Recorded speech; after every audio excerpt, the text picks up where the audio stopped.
Good morning. On behalf of Conflict and Resilience Research Institute, I welcome all of you today for the book launch. And as I said, it is good morning in North America and good evening in Bangladesh. And for our Bangladeshi participants, Eid Mubarak. Before we begin, I would like to acknowledge that Conflict and Resilience Research Institute is located on original lands of Anishinaabe Cree, Oji-Cree, Dakota, and Dene peoples, and on the homeland of Metis Nation. We respect the treaties that were made on these territories. We acknowledge the harms and mistakes of the past, and we dedicate ourselves to move forward in partnerships with indigenous communities in a spirit of reconciliation and collaboration. Distinguished guests, colleagues, friends, and members of the public, those who are watching us through live streaming, it is my honor to welcome you today for the book launch. The title of the book is Understanding the Rohingya Displacement, Security, Media, and Humanitarian Perspectives, published by Springer. This event marks a significant milestone in the ongoing efforts to comprehend and address one of the most pressing humanitarian crises of our time. We are privileged to have with us this morning esteemed guests. I extend a warm welcome to our chief guest, Honorable Bob Ray, our ambassador to the United Nations. As you all might be aware, he served as our Prime Minister, Right Honorable Justin Trudeau's special envoy to the Rohingya crisis between 2018 and 20. Sir, your presence have underscored the importance of this issue and the collaborative efforts required to address it. And once again, welcome, sir. I would also like to welcome our special guest, Dr. Shitesh Chandra Bashar, who is a pro VC academic, University of Dhaka, whose dedication and expertise in his fields have greatly contributed to the discourse on human rights and humanitarian intervention. And finally, we have Mr. Mosharraf from Bangladesh, who is a Rohingya and works as a material developer, education sector, BRAC, Humanitarian Crisis Management Program, Lab Office at Balukhali, Success Bazaar. The audience, ours is the only organization in North America which researches and advocates on Rohingya crisis. In this line, our third contribution, titled Understanding the Rohingya Displacement,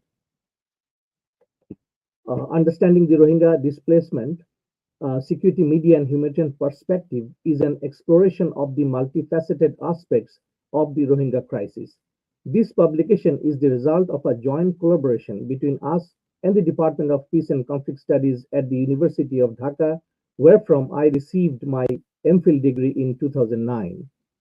Besides my personal connection with the department, this partnership reflects a commitment to rigorous research and academic excellence in addressing global conflicts and humanitarian challenges. The Rohingya crisis, characterized by mass displacement, human rights abuses, and protracted statelessness, demand a comprehensive analysis that goes beyond the headlines. This book provides such an analysis, delving into the security dimensions, the role of media, and humanitarian responses to the crisis. Through detailed research, the authors offer insights into the complex dynamics at play, shedding light on both the immediate and long-term implications of the conflict. The collaboration between Conflict and Resilience Research Institute and University of Dhaka's Peace and Conflict Department exemplifies the importance of interdisciplinary and international partnerships in addressing global challenges. CRRIC, based in Winnipeg, Canada, has a reasonably long history of conducting impactful research on conflict, resilience, and humanitarian intervention. The Institute's commitment to evidence-based policy and practice is reflected in its numerous projects and publications. The audience. As we proceed with the book launch, the morning will be structured to foster both intellectual engagement and meaningful dialogue. Firstly, I would like to invite our co-editor of the book, Dr. Rafiq Islam, professor at the Peace and Conflict Studies Department, University of Dhaka, to introduce the research work that has been translated into the book. Following this, we'll begin with remarks from our chief guest, Honorable Bob Ray, and our special guest from University of Dhaka, and then I will request Mr. Mosharraf to speak a few words. After the presentation, we'll open the floor for the contributing authors who have been very kind to join us during the Eid day from Bangladesh. and I request them to be very brief in their comments. And if we have time, then we'll engage audience provided they join. Now let's welcome Dr. Rafiq for his explanation of the research and the brief discussion of the book. Dr. Rafiq, floor is yours. Go ahead, sir. Thank you so much, Dr. Kausar. Good evening from Bangladesh, and it's Eid Day in Bangladesh. So offering my gratitude to all across the world who are listening ours. Eid Mubarak. Uh, as you said, Mr. Dr. Kausar, this book is a joint project of CRRIC, Conflict Resilience Institute Canada, and Department of Peace and Conflict Studies. Dear audience, I'm sorry you cannot see me because currently I'm in my local village where the connection is very low. So in fact, I'm in a paddy field where I'm getting the network and I'm accessing to you. As Dr. Kausar has already mentioned, the current book, the Rohingya displacement, security, media, and humanitarian perspective. This book is very time oriented, and we have a background story of, launching this book published by Springer. And Springer, this is a very renowned publisher across the world. In Dhaka University, we received a funding from the University Grants Commission of Bangladesh and sponsored and supported by University of Dhaka. With the small funding, we conducted a research in Rohingya refugee camp, and my teammate was Ora, who is one of the author of this book. Chapter author, and Maria Hussein, she's also the chapter author, and a few of my co-researchers, who actually worked as a research assistant. We conducted the fieldwork in Rohingya refugee camps in 2023. After completing the project, we actually published 2 articles in recognized journal. Then we actually realized that we have many data that would be translated into different chapters and that can be published in a very reputed publisher. And then I actually knocked Dr. Kausar because he is very good friend of mine. He has already mentioned that Dr. Kausar completed his MPhil degree from the Department of Peace and Conflict Studies. When I was there, I was lecturer of this department. So I have very good connection, very good relationship. So I shared my idea, Dr. Kausar, we can jointly publish a book. I have some data, and we can give our hand to publish this book. Dr. Kausar actually came forwarded with his good heart and good hand. We actually communicated with other scholars who have been working in the field of Rohingya issues. Dr. Kausar communicated with other some of the recognized scholars, and they agreed to provide some chapters. And from our end, from Dhaka University, and we actually completed at least 8 to 10 chapters that actually have been derived from our project. In this case, I would like to mention that I have a PhD student. Her name is Amena Khatun. He is doing her PhD under a project. The project is a joint project between Dhaka University and Norwegian Research Council funded Peace Research Institute of Oslo. She is actually doing her PhD in this particular field. So I also invited her to join in this project, and she also contributed 2 chapters. So we completed our fieldwork in 2023, and after publishing 2 articles, I actually prepared few chapters and communicated with a few of my colleagues in Dhaka University. One colleague from Bangladesh Institute of International and Strategic Studies, and one colleague, she is doing her PhD in the United States. One colleague, she is doing her PhD in United Kingdom. Actually, I managed all these issues, all this communication to write chapter and collect all chapters promptly. I also invited another female scholar. She is teaching at the University Jagannath University, Bangladesh. Currently, she is doing her PhD in United States. So I actually collected all the chapter and motivated all the authors to complete the chapters, and then I submitted all the chapters to Dr. Kausar. Dr. Kausar promised, and he also motivated a few of the researchers to write some chapters in the field of media, humanitarian perspective, and Rohingya repatriation. And this is the outcome of this book. This is the story of this book, and definitely I must tell here. This has been possible due to the dedication and commitment of Dr. Kausar, because when we submitted all the chapters to Kausar, Dr. Kausar took the lead to proofread it, to to hire some editors so that they can make this all these chapters readable, and then we submitted to Springer, and the Springer actually came forward to publish this book. So I'm very honored here to be one of the editor of this particular book. From Dhaka University, we normally get very few scope to collaborate institutions like CRRIC, Canada. So I'm very blessed in this sense. I took the help from Dr. Kausar, and we have been able to publish this book. So this is the introductory statement. From her, I got the inspiration to publish this book, and actually, this book has tremendously attracted the attention of many researchers. In the meantime, I have already received many emails from different scholars to access some of the chapters. So in that sense,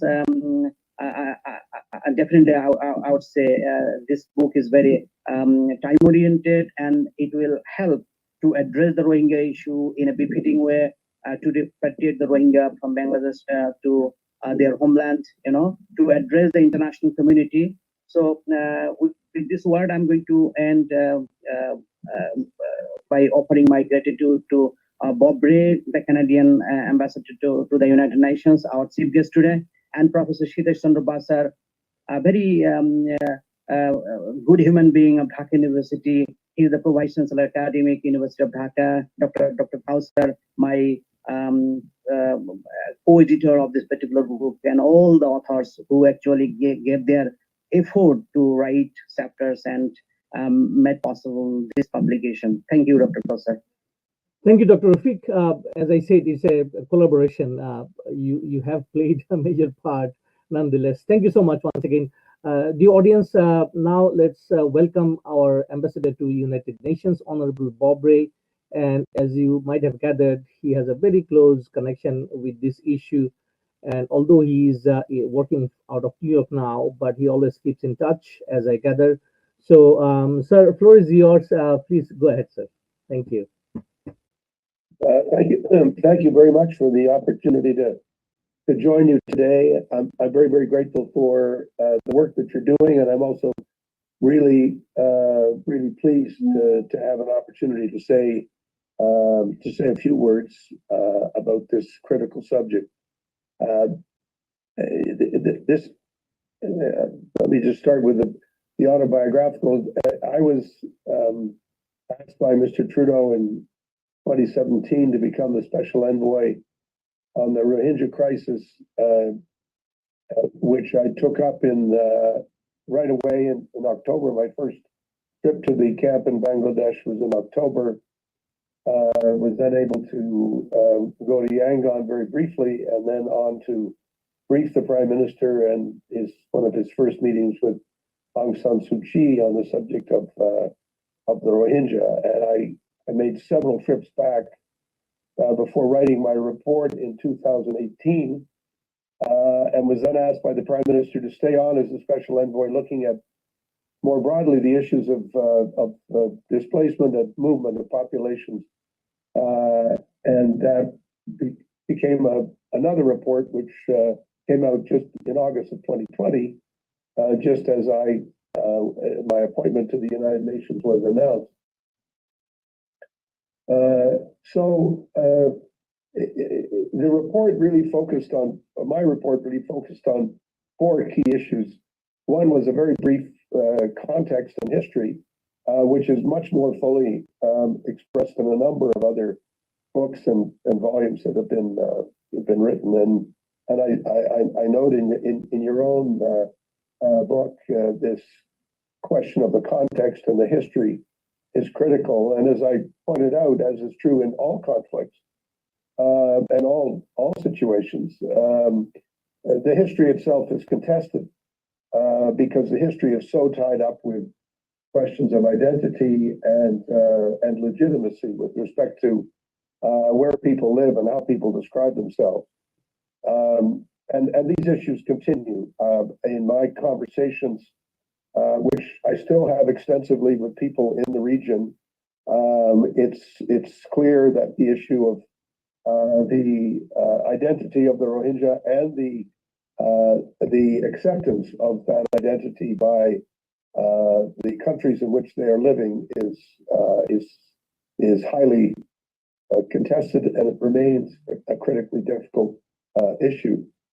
The second feature of the report was a focus on the conditions in the camp, which at that time, as I described them, were difficult because the camp had just recently been expanded by roughly 800,000 people. And we now find, some 7 years later, that the conditions in the camp, of course, have badly deteriorated. Many security issues around the camp, many issues with respect to the sufficiency of funding, the sufficiency of attention being paid to the humanitarian situation in the camps. And I suggested in my report that as important as the politics are, it's also critically important that we remember that unless the situation in the camp is stabilized, which it is not, then we would see the overall security implications of what's happening in the camp becoming increasingly critical. And unfortunately, my prediction was correct. And we see deteriorating conditions in the camp. We see still a lack of educational opportunity, an almost complete lack of opportunity to work, which is very serious. In my second report on humanitarian and refugee issues more broadly, unless there is a willingness to engage refugee communities as communities that have some agency, and unless we're willing to look at issues of work and education and training as part of a successful refugee experience, and understand the wealth that refugees can bring and the advantages that refugees can bring to a local economy, unless that more generous and thoughtful approach is taken, we're in trouble, because around the world, the refugee experience is lasting longer. The displacement situation is getting more serious. In the latest report of the UNHCR, the number is now up to 125 million, and I still think that number is an underestimation. And that is looking at displacement as a factor internally in countries, and also within countries, and also between countries. And that is the highest number we've seen since the end of the Second World War. So this is a critically important area. The second issue that I looked at was looking at the question of the political situation in Myanmar, which had given rise to the forcible displacement of the Rohingya.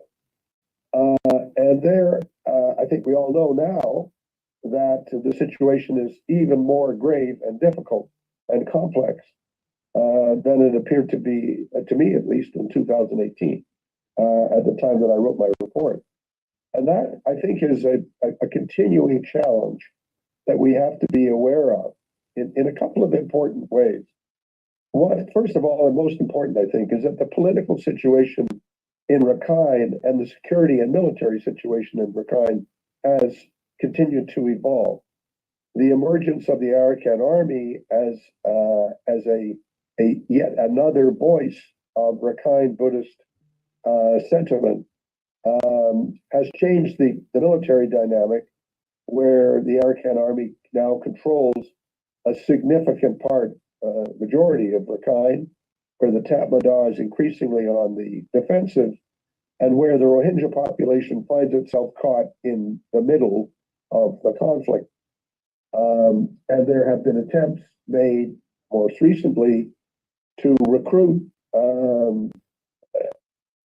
fighters from the camp in Cox's Bazar and from Sitwe as participants on one side or another of the conflict, which has again made the situation far more complex and difficult than one can possibly imagine. With the forcible displacement in Butidong and most recently what we're seeing happening in Mondong, we can see this having even further and deeper ramifications. As well, the additional ramification is that Bangladesh has made it very clear that it will not take any more people who are forcibly displaced from Myanmar. And the rhetoric from Bangladesh continues to be very much wanting to see repatriation happen, in a sense, almost right away. Yet everyone has to understand, and this continues to be a source of important discussion between all governments and the government of Bangladesh, as well as the international agencies of the government of Bangladesh, there really is no safe repatriation possible at the present time. And it will require greater political stability, at the very least within Rakhine State, and ideally within the whole of Myanmar, which is in the middle of a brutal, bloody, and difficult civil war, which is not showing any signs of resolving itself. This poses an additional problem. And again, I come back to the point that it then means that the question of the treatment of the refugees and how, even admitting the term refugee, how we can make some progress in creating stability, at least where people are, and trying to deal with the insecurities that the conflict situation is creating. These are all part of our challenge. The ongoing work that Canada continues to be involved in is we do chair a group at the UN called the Friends of Myanmar. And so we've been very involved in bringing countries together to have ongoing discussions on what is taking place. I have frequent meetings with representatives from the UN. I had a 2-hour meeting last week with Julie Bishop, who's now the special envoy that's been appointed by the United Nations. And we meet with the ASEAN partners who are involved and engaged in the so-called 5-point strategy. There are many, many efforts being made to try to find a political resolution of the existing conflict, which will be the essential context for the return of the refugees. My last point would be that I really do believe that the issues around truth and reconciliation remain vitally important. And I would say truth, accountability, and reconciliation.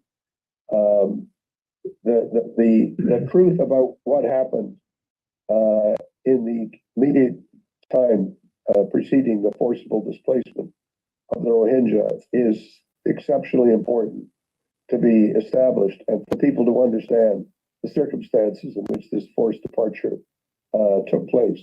The brutality of the attacks on the Rohingya community, the use of sexual violence as a weapon of war, the extent to which this led, I think quite legitimately to the issues being in front of the International Court of Justice in dealing with the issues of genocide, which have been quite rightly brought before that court. The ongoing work of the accountability mechanism in Geneva, which is intended to pull together some greater body of information dealing with what actually has taken place.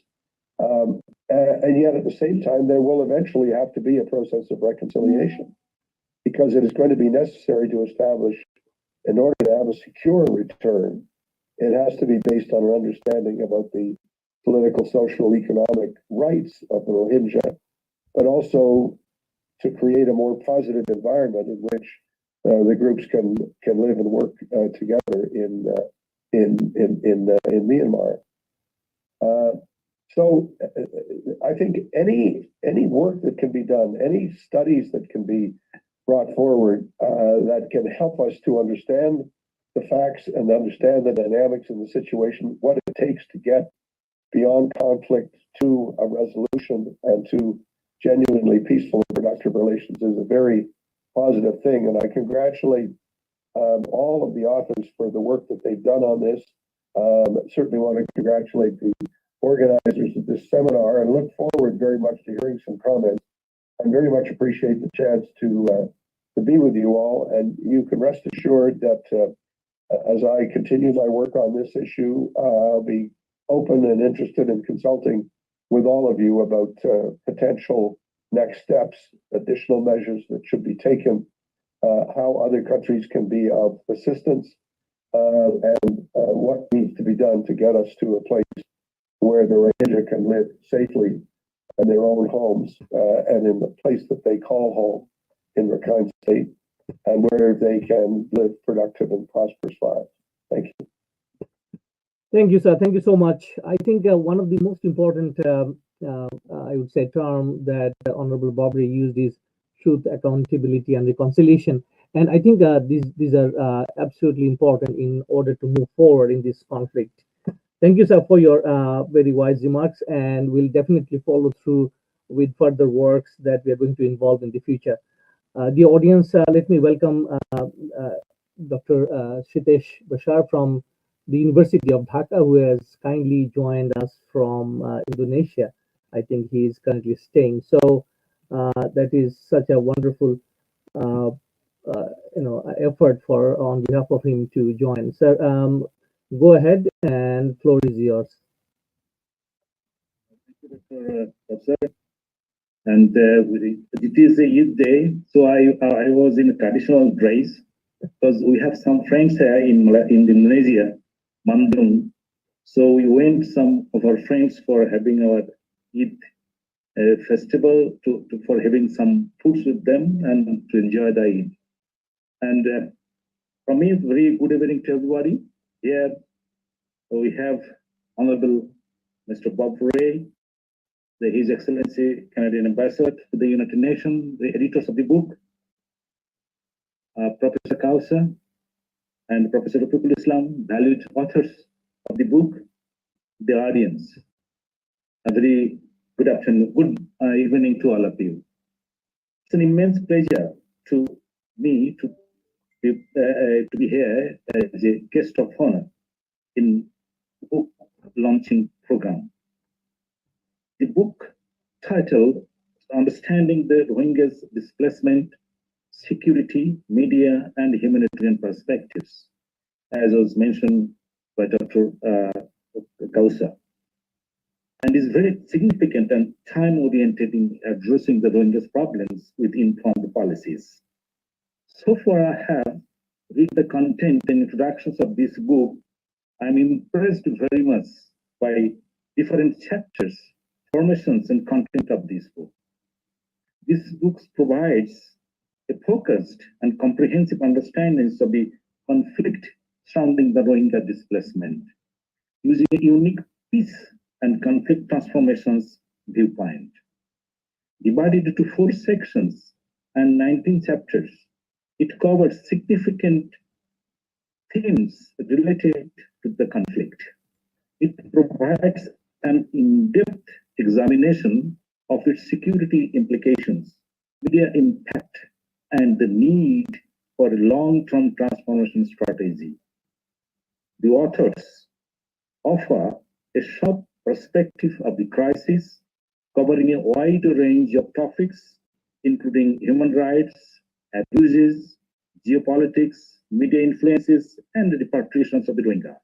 Each chapter focuses on different aspects of the conflict, providing readers with a thorough understanding of the Rohingya displacement-related conflict. The authors advocate for a peaceful end of the conflict through repatriation, offering valuable conflict transformation tools for decision maker in Bangladesh and around the world. This book is essential for anyone seeking a deeper understanding of the conflict's security implications and highlights original research from academics of the roles of the media. It is relevant for scholars, politicians, decision makers in the security and refugee management fields, academics studying the media, and humanitarian actors. I personally congratulate all authors and encourages them to produce more valuable books regarding these issues in future. Thank you, everybody.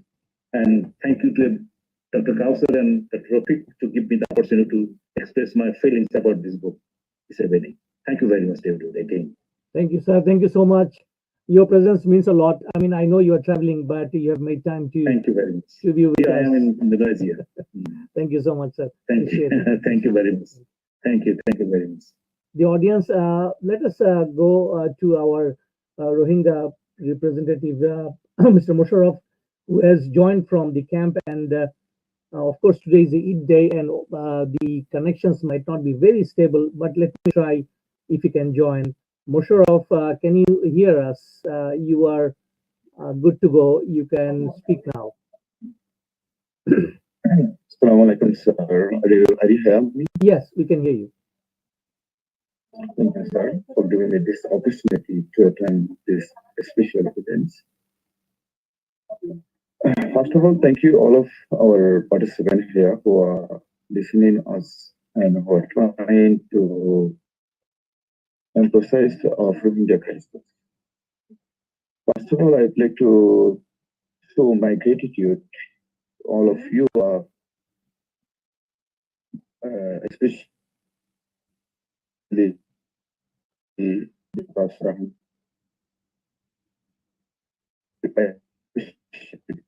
and as some of our city and also to share about the education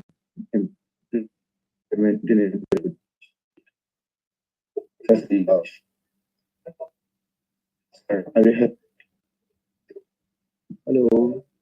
Mr. Musharraf, you're breaking up. Hello. Yeah, you are breaking up a little bit, but we can still hear you. Do you want to try again? Yes, sir. Are you still hearing now? Yes, we can hear you. Go ahead. Go ahead. Yeah. First of all, I would like to thank for all of you here, and especially our Mr. Pasar Ahmed, to make me this opportunity to introduce me here and to express something about the refugee situation. So let me share all of you know that the community recently came in Calcutta since 7 years ago in Bangladesh, continue to confront a myriad of challenges that severe overcrowding, limited access, essential services such as care or income integration. The refugee community fled Myanmar to escape violation and persecution. At the end, the result, one of the world's largest refugee crises. In the densely crowded camp, humanitarian organizations and BD government are tirelessly working to provide necessary aid and service. However, the resources are strained and the living conditions for many refugees remain too difficult due to their security concern in the refugee camp. Hello, Mr. Kausar Ahmed, sir. Yeah. Are you hearing me? Yes, now? we can hear you. We can hear you. But the audio quality is little, yeah. So you can, if you can complete briefly, that will be great. Yeah. Yes. Oh, sorry, we lost him possibly. So we'll wait if he can reconnect with us once again. The audience, now it's time to listen from our audience. Musharraf, can you hear me? Can you hear us? Oh, okay. Mr. Musharraf, why not we try again? At the end, I will invite you again before I conclude. Yes, sir. Yeah. This is the No problem. No problem. Just stay with us, okay? So, dear audience, let's try now, and we go to the next phase of listening from the authors. Yeah. And first in the line, I would like to invite Lieutenant General retired Mr. Mahfouz to speak about his chapter, because this is some of the one of the very important aspects that we are going to talk about maybe in the future as well, the security conundrum. And General Mahfouz lucidly wrote the chapter giving us a context of the security issues that are still evolving, and particularly after the military coup d'etat in 2021. So, without further ado, General Mahfouz, floor is yours, sir. Go ahead. Thank you for having me. A little bit introduction about mine. In 2009, I was in Bandarban in the stand-up against Myanmar, in the Bay of Bengal, as we all recollect. So from there, fast forward to 2016.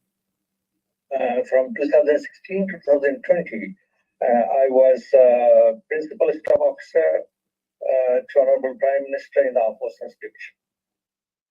So this was all happening in 2016 and 2017. 2016, there were something like 90,000 Rohingyas were expelled. That, my understanding, was a preliminary operation. And my chapter is structured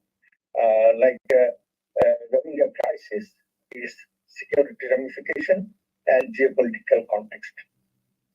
Due to paucity of time, I'll take 1 minute in each of this.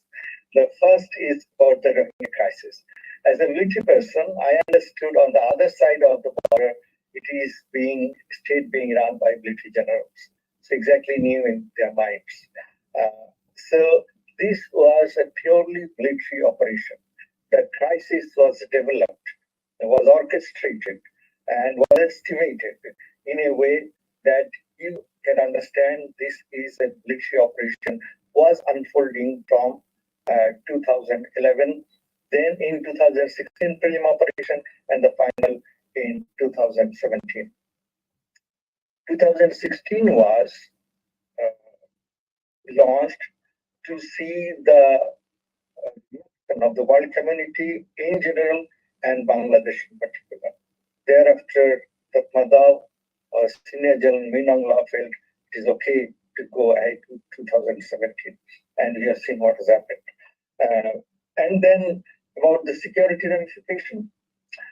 In 2017, in September, when I was visiting the camp, I met a 12-year-old. He experienced his mother being violated. I understood what went wrong, and for him, I also understood there is no butterfly. When this child is growing up, what is going to happen in his mind, the trauma he is going to go through. It's not only him. There are 400 children growing up there without proper education, without proper hope and dream. And people without hope and dream, if exploited by vested quarter, and they can be dangerous. And we need to be careful. We cannot blame them. We have our responsibilities. In addition to that, the other, it has both traditional and non-traditional security ingredients of things. I'm not going into traditional security, but in talking about non-traditional security, we have issues of drug proliferation, arms smuggling, and human trafficking. And talking about human trafficking, Rohingyas are readily available served on the plate. We need to be very careful about it. And talking about the drug proliferation, after the Taliban came, they have reduced 80% of their poppy cultivation. And from Golden Crescent, it has come to Golden Triangle, and Myanmar is a breeding ground of that. And Bangladesh is going to face the consequence over time, and we need to be careful about it as well. Now, to talk about the geopolitical context, Rohingya issue is no more a bilateral issue. It was never. And it is no more a humanitarian issue. It has turned into geopolitical issues. Both the regional powers are here, and in that situation, they sided with Myanmar. And the USA came with Quad and with Burma Act and upcoming Rohingya Act. That means all the major players are coming here. So if it is a geopolitical situation, then resolving it is not in the hand of one player or Bangladesh alone. And this is a murky water. And in this murky water, how Bangladesh is going to navigate is $1 billion question. And how the Rohingyas would be repatriated is also $1 billion question. And in my chapter, I tried to cover all this. Thank you. Thank you, sir. I think it's a very well developed chapter. The audience have a look into General Mahfouz's chapter, particularly if you're interested about non-traditional security and how it is impacting policies with regards to Rohingyas in the camps. Thank you, sir, once again for your contribution in our book. The audience, let me go to the floor now. So I'll invite the authors as your names are displayed in the screen. Because that is the only method I could think of. So in my screen first comes Rukia Hassan. Rukia, are you available? You can turn on the camera, yeah, and very briefly talk about the title and how did you write, how did you come up with the idea of writing this chapter? Go ahead, Rukia. Unmute, yeah. Hello everyone. Am I audible? Yeah. Okay, good morning to those celebrating today. I am Rukia Hassan, joining you from Dhaka, Bangladesh. I am thrilled to introduce our book and the chapter I co-authored with Dr. Kausar Ahmed, titled Framing the Rohingya Crisis, Mainstream Media Coverage and Shifting Narratives. This work explores how media from three different sectors, three different parts of the world, shapes public perceptions and narratives surrounding the Rohingya crisis, topic that is both pressing and close to my heart. Thank you everyone for having me there today. Thank you. No worries. Thank you so much. Now we have Umme Wara in my screen. Are you there, Umme Wara? And if you can turn on the mic and camera. Salam. Yeah, I'm here. Okay. Thank you so much for this opportunity. So, I have been listening to all of your insightful speech, and thank you so much for arranging this session. I have had privilege to work with Professor Rafiqul Islam, and it was a great opportunity to work with him, and we tried to touch upon the very important and significant aspects of Rohingya issues that have been going on for the last 7 years. And I think this kind of initiatives where authors from different parts of the world are coming together and trying to give their input and share their experience and knowledge regarding the Rohingya issues. I think this will open a new door, and when readers are going to read these chapters and edited this book, I think it will be able to contribute to the Rohingya issues to a larger extent. So I'm really looking forward to work with you and all of the other authors in future, and hopefully we will be able to contribute through our intellectual capacity in future to give some of the contribution to this problem. Thank you. Thank you, Umme Wara. In my screen now I have Farzana Rahman. Farzana, are you you are on if you are still available? Yeah, go ahead, Farzana. Unmute your mic. Yeah.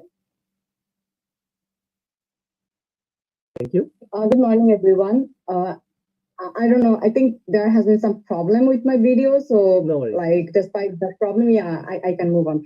Anyway, what you have seen in our like this book, I have another co-author, Muhammad Nazmul Arifin. we are both studying, doing our PhD in North America. So what we have done in our paper that there have been different literature on the Rohingya issues in context of Bangladesh, especially like food, health, other services or humanitarian services. They are given like since they are coming here.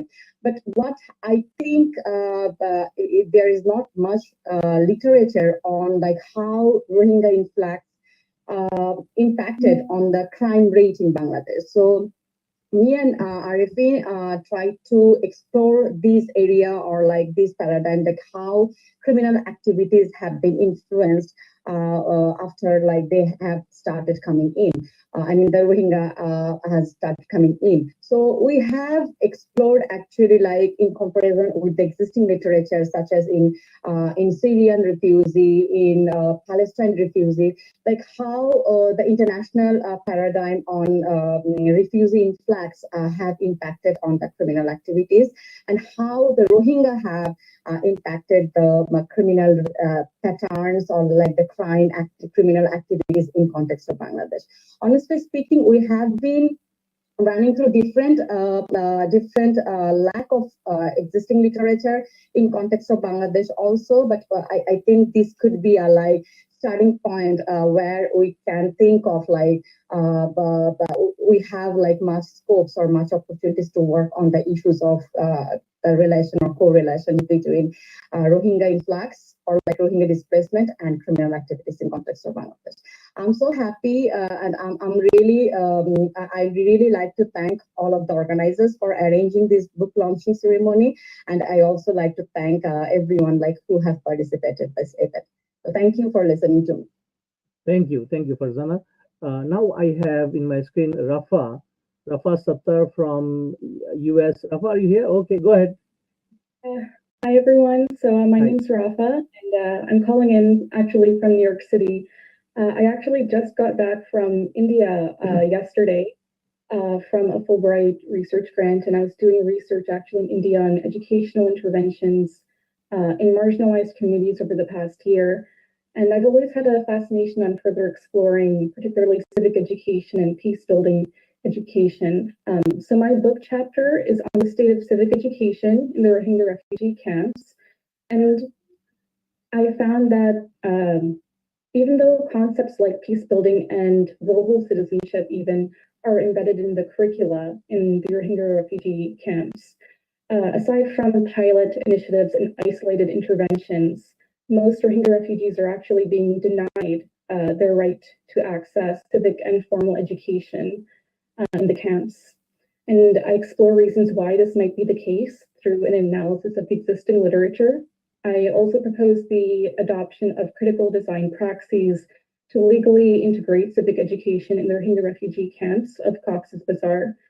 And I also want to add that I'm of Bangladeshi descent, and I'm honored to have had the chance to collaborate with scholars from the Global South and the diasporic community. And I look forward to further collaborations in the future. Thank you all. Thank you, Rafa. It's wonderful to have you contributed in this book as well. And now we have Itu Ahmed in my screen. Are you there still, Itu? Okay, maybe she's not. Then next, I have Amina. Oh, you are here. Okay, go ahead. Sorry, sir. I have joined from village. Okay. So maybe the network is not very good. So, Assalamualaikum everyone. This is Ritu, and I am working as a lecturer in the Bangladesh University of Professionals. So, my chapter was, I was co-author on the chapter Updates on Rohingya Repatriation to Myanmar, a tale of never-ending process. So, actually, in this chapter, we tried to analyze the news and the other sources, the secondary data, that what everything is going on and how the repatriation process is being delayed again and again, and what are the reasons, what are the different associations and different organizations are telling us about the stories and what the Rohingya people think about their repatriation. So we try to portray that picture in this chapter, actually. So thank you, sir. Actually, I think I may get disconnected anytime. So thank you all. Thank you, sir. Thank you very much. You are not disconnected. We have heard you loud and clear. Okay, next in our line is Amina Khatun. Are you with us, Amina? Thank you so much. Yes, I am here, but I am not in a position to show myself because I am in a village. Thank you so much. My name is Amina Khatun, and I am a PhD student under the supervision of Professor Rafiqul Islam in the Peace and Conflict Studies Department, University of Dhaka. And this is a joint project from UIT University of Norway and Dhaka University. When I was reading literature, based on the literature, I have written this chapter, especially media propaganda and the other in process of Rohingyas, and another one shared with my supervisor, Professor Rafiqul Islam, that is titled Rohingya Identity and Citizen of Myanmar. So one is who are the Rohingya? We all know that there is a controversy about their identity. What I have learned from the literature, I have tried to written about this. And another one is media, how Rohingyas are presented in the media. So I am my PhD focus is in the social media, how Rohingyas are presented, especially social media, Facebook and YouTube. So thank you so much. I am very much pleased and blessed to share to contribute this in this book. So I am giving thanks, especially my supervisor, and to give me a chance to write this chapter. Thank you so much. Thank you, Amina, for being with us from your village. I understand it's Idul Azha. Most of you are being with your family. So now I think we have finished listening from our esteemed contributors, and at this stage, I'll welcome a few of our guests who are patiently waiting to hear and share maybe their thoughts. First, I would like to welcome Professor Imdad Haq from University of Manitoba, and he's one of his students actually is carrying out study in Rohingya camps. Professor Imdad, sir, thank you very much for waiting so long. Floor is yours, sir. Go ahead. Thank you. Congratulations, Dr. Kausar and all the authors for publishing this very timely, important contribution to the knowledge domain. So I really appreciate that this contribution is very, very, very commendable. As we realize that the Rohingya issues are getting complicated with, as Bob Ray elaborated, that with newer factions and others and getting territorial control, it's becoming more and more complex. In that context, I have two questions to the authors. One is that this book covers a role of media. So in the social media narratives, did you find in your research that misinformation is playing a big role, or more kind of constructive dialogues are proceeding? That's number one. Number two is to Farzana and Dr. Kausar, is about these criminal activities. Did you find in your research that they are being sponsored at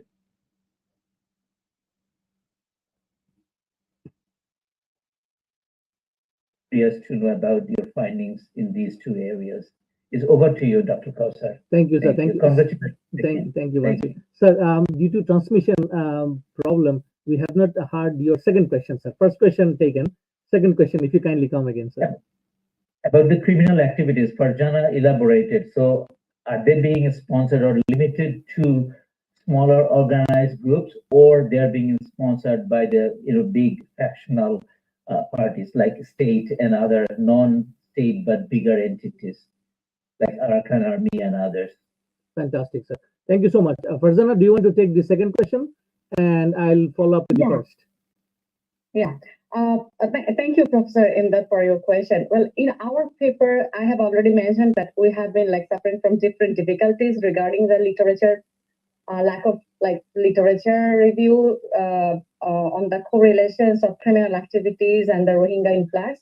But honestly speaking, we found in our paper that if we compare the overall picture of criminal activities in context of Bangladesh, and if we take Cox's Bazar or like Ukhia or Teknaf as a particular case study for like the for understanding the correlations between Rohingya and the crime, then we found that like the relationship is not so much like so much what do we say that the crime pattern is not is changing in some cases, but the crime rate is not much changing. If we compare the whole like criminal or crime pattern or criminal statistics in consideration of Bangladesh, we didn't, honestly speaking, couldn't find any like very positive relationship between criminal activities and Rohingya influx. But we found that some crimes have like popped up. For example, like yaba trafficking or yaba carrying over in Ukhia. But in comparison with the whole statistics, crime statistics in Bangladesh, we didn't find any kind of like positive relationship between Rohingya influx and criminal activity. But Prasanna, my question was, who is behind it? Are they small organized groups like Yaba and other business, or the major players are behind it? Yeah. That was my question. Yes, even in our paper, we also find that, like for example, the PT offenders from the Rohingya refugees, they are being arrested in many cases in drug trafficking or drug selling. But honestly speaking, there have been like different high-profile syndicates behind them. Since we don't have many academic literature on their activities, I mean on the activities of the high profile or the very strong syndicate or gang behind them, so we couldn't explore that one. But the arrest statistics we have in regarding the Rohingya, in regarding the Rohingya in Ukhia or in Teknaf, we found that many of the criminals who have been alleged of doing these kinds of crime, they are like ordinary Rohingyas. They are like, in most of the cases, they are being used by other people or by other syndicates to expedite these kinds of criminal activities. Professor Imdad, let me bring General Mahfouz in the discussion. General Mahfouz wrote extensively and presented many times about this nexus between these criminal groups. And so, General Mahfouz, would you like to have some comments, sir? Yeah, I studied on drug proliferation for 7 years. And I also, my area of investigation was two districts. One is Bandarban and one is Jagpurat. Bandarban because this is the district that produces the drug, I mean poppy cultivation, and it has borders with 2 countries. And the exotic group would come at certain point in time, and they would force labor our farmers, ethnic farmers, and take away the prices after the cultivation. So it was there since a very long. But what has happened new is that the ethnic armed organization across the border, they have grown up so much in size. For example, the Arakan army, the professor, you have correctly found out that there is something going on, something involved. Yes, the Arakan army has 20 to 30,000 strong. Where do you get so much of money to run this big army? Running this army, or you always say army marches on belly. That means you have to provide logistic. What kind of logistic you have? What kind of economy Arakan has to sustain these 30,000 forces? It is absolutely the drug business.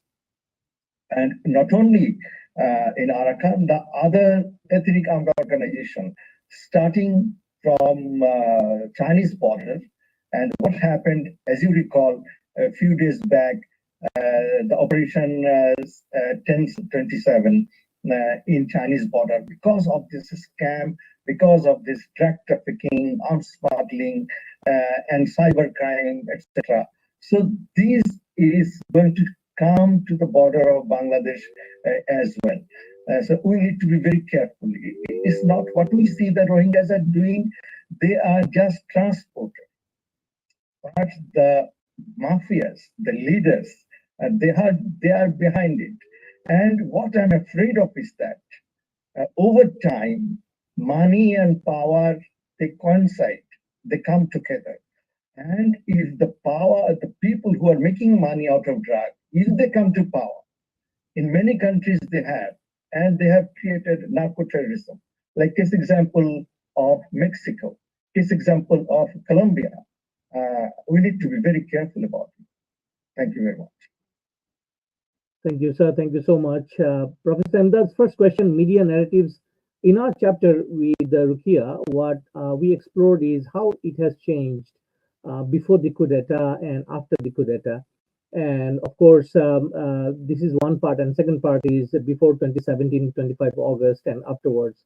So we studied Western media and local media. And I mean, media means not so much social media, but also print and electronic media. In social media, mis and disinformation, it was very much going on before 2017 because Rohingyas were dehumanized and othered. And actually, going back to 2012 onward, there was a huge Facebook and WhatsApp propaganda against Rohingyas, and that really, geared up popular support in persecuting Rohingyas from Arakan. But after 2017, we don't see much happening in Myanmar in general. But what is happening now? They are in Bangladesh. So in the beginning part, they were hugely supported by local people, and as we all know. But things are changing now, as we see over the past 6 years. Now the narrative is really, I wouldn't say hostile, but I would say that it's not very positive for the Rohingyas because they are, I mean, people are really not feeling very secured having them there. So this has shifted quite a bit over 6 years within Bangladesh. Sir. Thank you. Thank you so much. Thank you so much. The audience, we are absolutely at the end part of our session today. So we are going to invite Dr. Hilal Mohiuddin, co-founder of Conflict and Resilience Research Institute. Dr. Hilal, if you are with us and would like to have a brief remarks, go ahead, sir. Sir, with due respect, I want to just respond something. I see. I'm go ahead. Iluram. Oh yeah, I didn't see. Okay. Tiny contributor of this book. Jillur, I'm sorry, I just couldn't place you. Go ahead, Jillur, floor is yours. We'll get back to Dr. Hilal later on. Go ahead, Jillur. The thing is that previously that I want to answer that question. Because of Jillur, can you please, Jillur, can you please tell me your chapter that you contributed and then you comment on the question? My chapter is Displaced Rohingya Management in Bangladesh, law enforcing agencies' role regarding this. So that the law enforcing agencies' role, when I find out the role, in that case, I try to find out the statistics of non-traditional crime. So in that case, I found the trend is rising, especially drug trafficking, drug storage,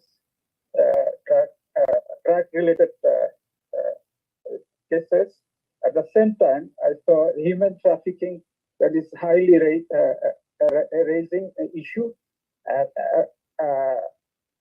also, there's some crime like extortion, like gender-based violence, etc.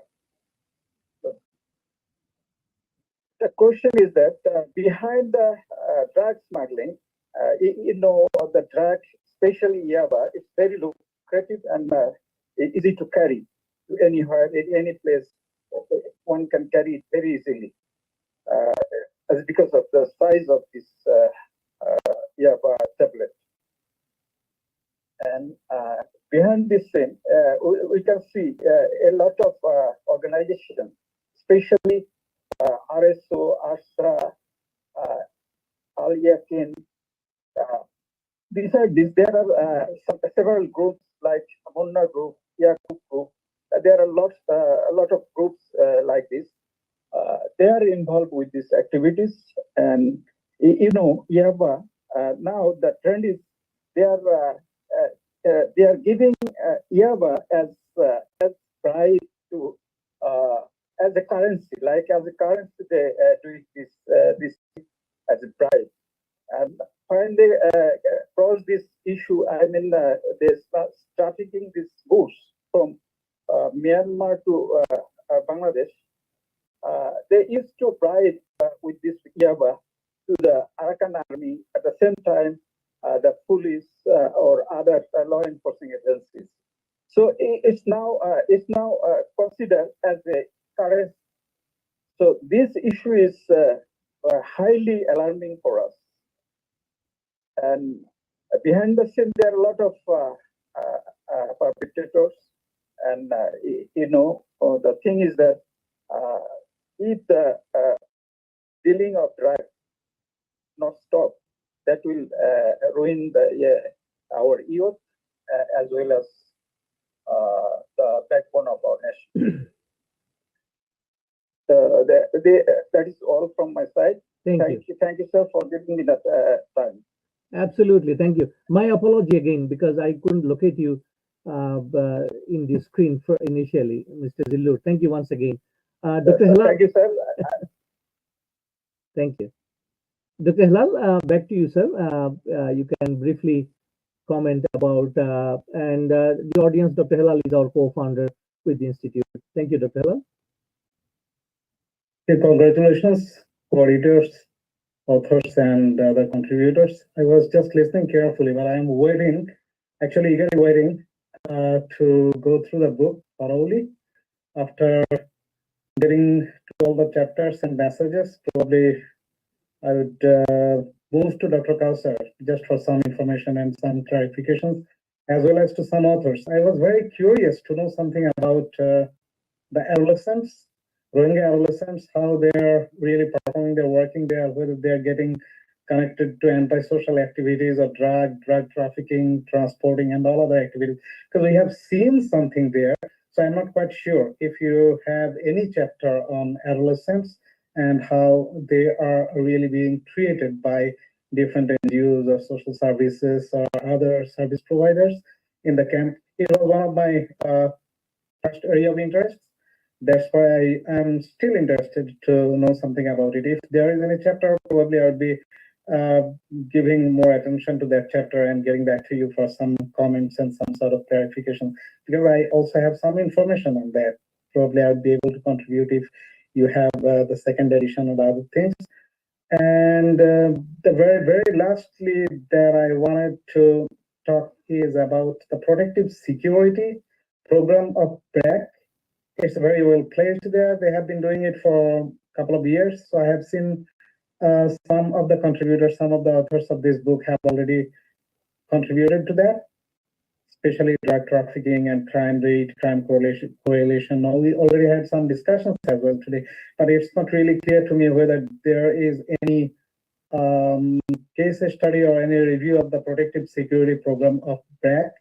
I saw one contributor from BRAC as probably from the education sector, right? I believe so. So yeah, just that's pretty much it. I would go through all the chapters and I'll see if there is any indication of the programs that are already in place by different NGOs, especially by BRAC, and whether there is any coverage of adolescent issues in the book. Thank you. Thank you. Thank you very much. Thank you, Dr. Hilal. I think you raised very important two aspects that we have not covered in this particular edition.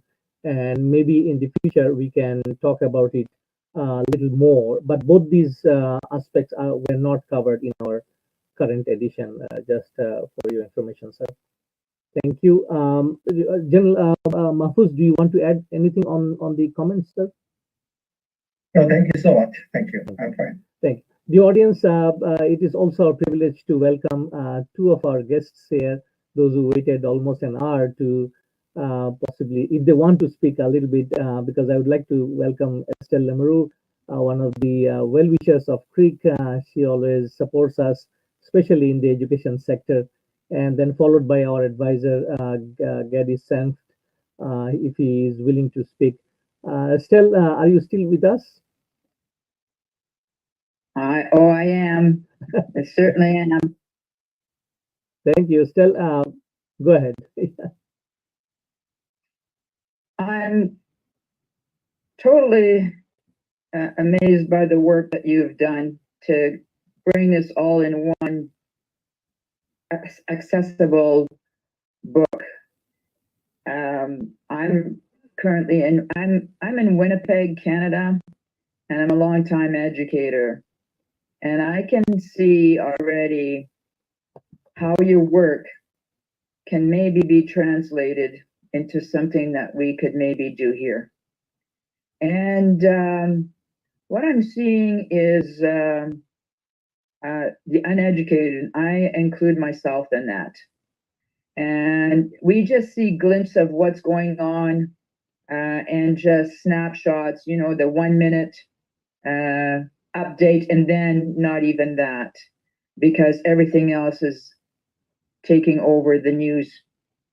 I would gladly provide some means of support and to try to connect what we have here in Manitoba with the Department of Education and looking at global issues. And I work predominantly with high school students, but also the younger and university students. But definitely, I hope your book, and by the way, Kauser, I need a copy. and I know where you sort of live. It's in your office. And but to actually start, you know, brainstorming and seeing. I'm an action person, and I admire intellectuals, and I'm so glad you do the research, and I'm so glad that I was invited. So hopefully our connections continue, and Kauser, obviously our paths keep crossing. So that's wonderful. Thank you. I'll let my dear friend Gary continue. Hi, thanks very much, folks. And I'm here in Winnipeg as well. And I would just like to say that it's such a pleasure to hear the academic work that's going on and the ability in our modern age to communicate and collaborate together. Even this little webinar, if you think about it, you're all over the world and we're able to express our thoughts to each other and try to turn them into action, as Estelle's saying. And you've covered so many important areas. And the question, you know, of how you can create hope and forward progress. And I agree with Estelle that the education element will be a very important one. And Winnipeg's an unusual little city, and I'm hoping that it can up its game in helping in areas such as curriculum. And we have the Canadian Museum for Human Rights here, which is a special thing. And they're developing a digital learning center that should be able to do some pretty amazing broadcasting. So I think that's a little jewel that we should focus on and work together. And you know, I would just say thank you to all those that are working hard for the Rohingya people and just the improvement of the world and those that are in less fortunate situations. Thank you. Thank you, Gary. The audience, we are going to close this session, but before I go, I would like to once again bring General Mahfouz into the discussion. Sir, in conclusion, what do you see the future of this crisis, and not only security perspective, but in general, sir, because you studied this conflict since I would say quite a past decade. So, in general, very briefly, tell us, sir, where we are heading actually in the future. Yeah, to my understanding, this is a very dicey situation. What is going on? In addition to that, the latest situation, security situation in Myanmar, especially after the coup, and then the rise of the ethnic armed group, and then within the ethnic armed group, there are tussle. So this is a conflict, and within the conflict, there are conflicts. And it's very interesting, and conflict is part of human society. But what we are seeing that it has gone to a level of violence, and violence it is beyond control. And please remember that once authoritarian or tyrannical system collapse, there all kinds of conflict will begin. And so we are seeing that is happening. Once the junta, the Tatmadaw, is collapsing or being reduced to a level where others are taking the space. So these are kind of things will be happening now. Now, this is a very fluid situation. Coming to a conclusion at this point of time is very difficult from a security analyst. So I feel let's wait and see how things settle down. Thank you, sir. Thank you so much. These are very wise remarks from General Mahfouz, security analyst who studied this conflict for a very long time. The audience, let me have the concluding words. Understanding the Rohingya displacement, security, media, and humanitarian perspective is, of course, a timely and essential contribution to the discourse on the Rohingya crisis. It provides a comprehensive analysis that is both scholarly and accessible to a broader audience, making it a valuable resource for policymakers, practitioners, academics, and anyone interested in understanding the complexities of this humanitarian crisis. I'm sorry. We hope that this morning's programs will not only enhance your understanding of the latest developments in the displacement, but also inspire further discussions and collaborations aimed at addressing this critical issue.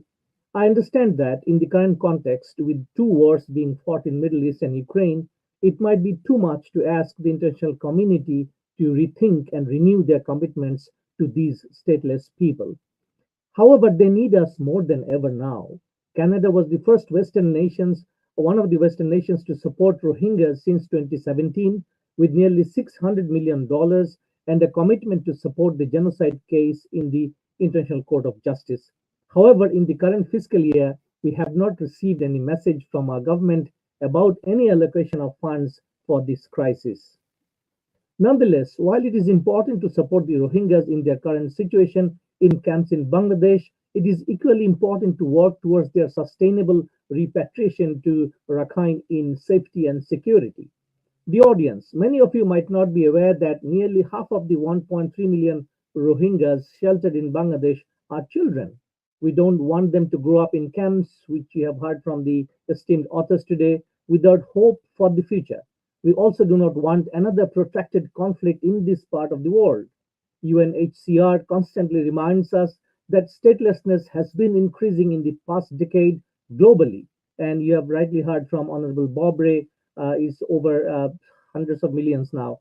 And with no hope on the horizon for the peaceful repatriation of millions to their homes. I don't want to conclude our session on a pessimistic mode.